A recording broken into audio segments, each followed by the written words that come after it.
Have you been reading the information that's come out of behavioral economics? If you're in the insights business, you really might want to. There's been some landmark discoveries. One thing we've learned is that humans don't make decisions on a 5-point scale. They make choices. Yet we use scales for everything. Rinus Likert invented the Likert scale 88 years ago, and we still use it all the time. This isn't your father's scale, this is your grandfather's scale. But we've learned a lot since then. We can do better. Let's briefly look at the problems with these scales. The first problem is perhaps the biggest. Humans don't make decisions on 5-point scales. They make choices. One way of describing how humans make decisions is scaffold theory. This is how it works. Let's say you're at home with your significant other and you ask, well, should we eat in or eat out tonight? Well, let's eat out because I don't feel like making anything. Well, okay, what type of restaurant should we go to? Well, I don't want to eat at a fast food restaurant, but I don't want to pay too much either, so let's go to a fast casual place. Okay, which one? Well, the game's on tonight, so let's go to Buffalo Wild Wings. Isn't that what happens? Notice no scales, just a series of choices. So why don't we follow that same process in our studies? Here's another problem. Scales can be difficult for respondents.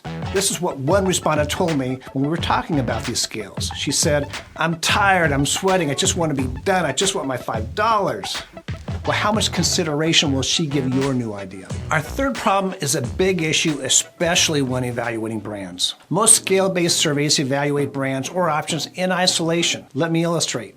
Answer this question for me. Does Buffalo Wild Wings have higher prices? This is exactly the type of question we might ask on a survey.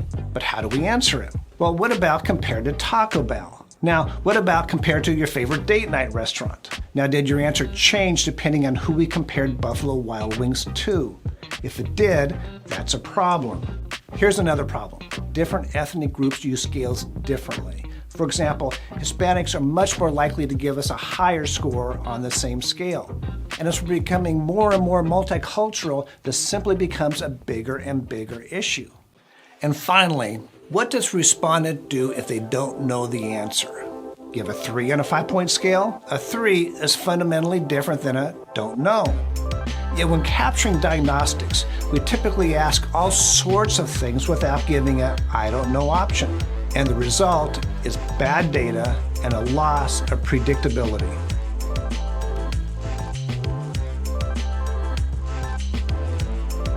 All of these problems, why do we still use these scales? Why do we still structure studies the same way we did in the 1980s? So stay tuned. In future videos, I'll show you some alternatives.